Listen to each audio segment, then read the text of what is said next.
ముందుకే పోనీయము వేసిన మీ దాంట్లోనే తీసుకోరు. కరెక్ట్, మంచి క్వశ్చన్ అడిగాడు. మల్లన సాగర్లో కేసులు వేసిన ఆయన వాళ్ళ దాంట్లోనే తేలేడు. పాలమూరు రంగారెడ్డిలో కేసు వేసిన ఆయన వాళ్ళ దాంట్లోనే తేలేడు. వీరం హర్షవర్ధన్ రెడ్డి కేసు వేసిండు అధ్యక్ష పాలమూరు రంగారెడ్డిలో, ఎంబడే అక్కడనే పక్కన కూర్చున్నాడు అధ్యక్ష. సభ్యుడు ఇక్కడ లేడు, కానీ కేసులు వేసిన వాళ్ళని మొత్తం లిస్టు తీద్దాం. కేసులు వేపించింది వాళ్ళే, కేసులు వేపించింది వాళ్ళే, కేసులు వేపించింది వాళ్ళే, చేర్చుకునేది వాళ్ళే. కేసులు రాష్ట్ర అభివృద్ధిని అడ్డుకునేవాడు కేసులు వేసి అడ్డుకున్న వాళ్ళను మీరు ఎట్లా కండువ కప్పారు అధ్యక్ష? ఎట్లా పార్టీలో చేర్చుకున్నారు? పార్టీలో చేర్చుకున్నారు. బీఫామ్ ఎట్లా ఇచ్చింది అధ్యక్ష? మళ్ళీ ఎలక్షన్లో ఎట్లా ఇచ్చారు అధ్యక్ష? అంటే ఇప్పుడు ఎట్లా మాట్లాడతారంటే 2014 నుంచి ఒకే చట్టం ఉంది కదా అధ్యక్ష. స్పీకర్ పదవి ఉంది, విప్పు పదవి ఉంది, ప్రతిపక్షమే ఉంది. ఆనాడు ఎమ్మెల్యేలు మారితే మీరు మంత్రులు చేశారు, కనీసం మేము అట్లా కూడా చేయలేదు. మారలేదట వాళ్ళు, మేము మారనే లేదు, ముఖ్యమంత్రిని అభివృద్ధిలో కలిసి వచ్చినామంటారు.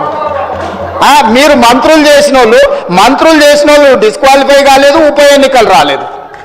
బాజాప్తే గవర్నర్ దగ్గర పోయి మంత్రులే చేసి 5 ఏళ్ళు మంత్రి, 10 ఏళ్ళు, ఒక ఆయన 8.5 ఏళ్ళు, మా అక్క 4.5 ఏళ్ళు మంత్రి చేసింది. ఎన్నడూ ఉప ఎన్నికలు రాలే.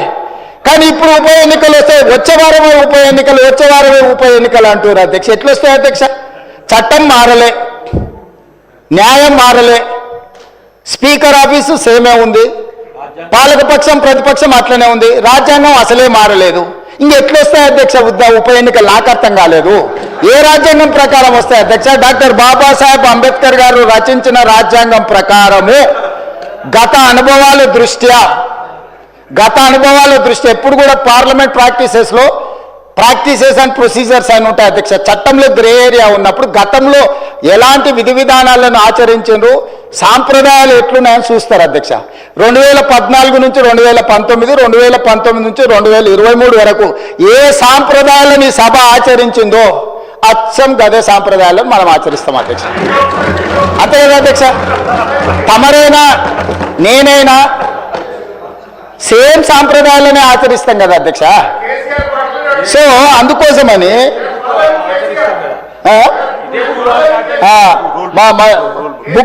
రూల్ బుక్ కూడా మారలే అధ్యక్ష. బుక్ కూడా ఇదే ఉంది. బుక్ వారు రాసిందే అధ్యక్ష.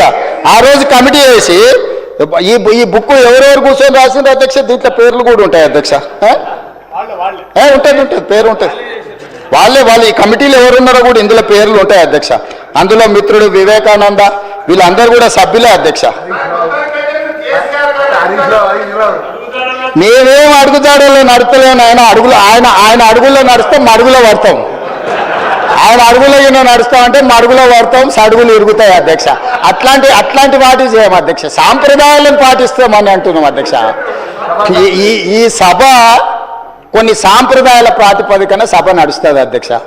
నేనున్న సభ్యులందరికీ, ఇక్కడున్న మిత్రులకు, సభ్యులకు, ఆశించుటలకు ఒక ఆయన అయితే ఆల్రెడీ నేను అభ్యర్థి ఆయన ప్రచారం చేస్తున్నాడు. పాపం ఆయన అమాయకుడు. ఉన్న మంత్రి పదవి ఊడవిక్కిరు, పంచగట్టుకుర్రు. ఆయన నానాడు మా ముందరే నువ్వు పంచగట్టుకొని తిరుగుతావని ఓ ఉప ముఖ్యమంత్రినే తీసేసిర్రు. ఎందుకంటే కొంచెం మంచిగా డ్రెస్ అయితే కూడా వాళ్ళకి నచ్చక ఆ రోజు నేను చెప్పిన రోజు ఆ రోజు నాకు మంచి మిత్రుడే అప్పట్లో, అరే నువ్వు ఇంత మంచిగా కడక్ తయారై ఇట్లా చేసి నువ్వు సభలోకి వస్తే ఉద్యోగం ఊడుతుందన్న సరిగ్గా నెల తిరిగేటప్పటికి ఉద్యోగం ఊడిపోయింది అధ్యక్ష. ఇప్పుడు ఆయననే అమాయకుడు ఈ పాపము వచ్చేసింది, వచ్చే వారమే ఎలక్షన్ అని తిరుగుతున్నాడు అధ్యక్ష. నేను తమరి ద్వారా ఎవరైతే ఉన్నారో సభ్యులు ఎవరు ఆందోళన చెందాల్సిన పని లేదు. ఏ ఉప ఎన్నికలు రావు.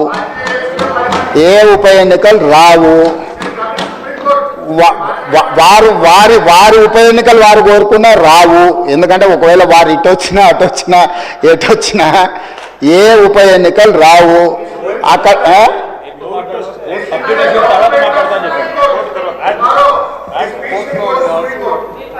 అదేవిధంగా హరీష్ రావు గారు బాగా గుర్తు చేశారు. విషయం సుప్రీంకోర్టులో ఉంది. ఆ సుప్రీంకోర్టులో సబ్జుడిస్ అయిన విషయంలో లోపల నేను మాట్లాడితే కొంత ప్రొటెక్షన్ ఉంది, కానీ బయట మాట్లాడే వాళ్ళకి ఎవరికి ప్రొటెక్షన్ ఉండదు యాక్చువల్.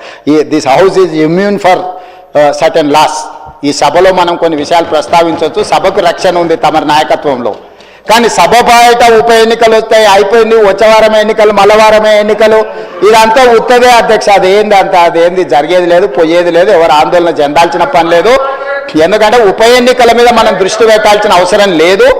అభివృద్ధి మీద నేను ఎందుకు ఇవన్నీ విషయాలు చెప్తున్నా అధ్యక్ష తమరి ద్వారా అంటే, మా దృష్టి ఎన్నికలు ఉప ఎన్నికల మీద లేదు, మా దృష్టి రాష్ట్ర అభివృద్ధి మీద, రాష్ట్ర సంక్షేమం మీద, రాష్ట్రానికి పెట్టుబడులు తీసుకురావాలని, తద్వారా ఉద్యోగ ఉపాధి అవకాశాలు కల్పించాలని, శాంతి భద్రతలను కాపాడాలని, ఈ రాష్ట్రంలో ఎవరైనా తప్పులు చేస్తే వాళ్ళ పట్ల కఠినంగా వ్యవహరిస్తామని చెప్పడానికి ఈ అన్ని విషయాలు నేను ఇక్కడ ప్రస్తావించిన అధ్యక్ష. అంతకుమించి వేరే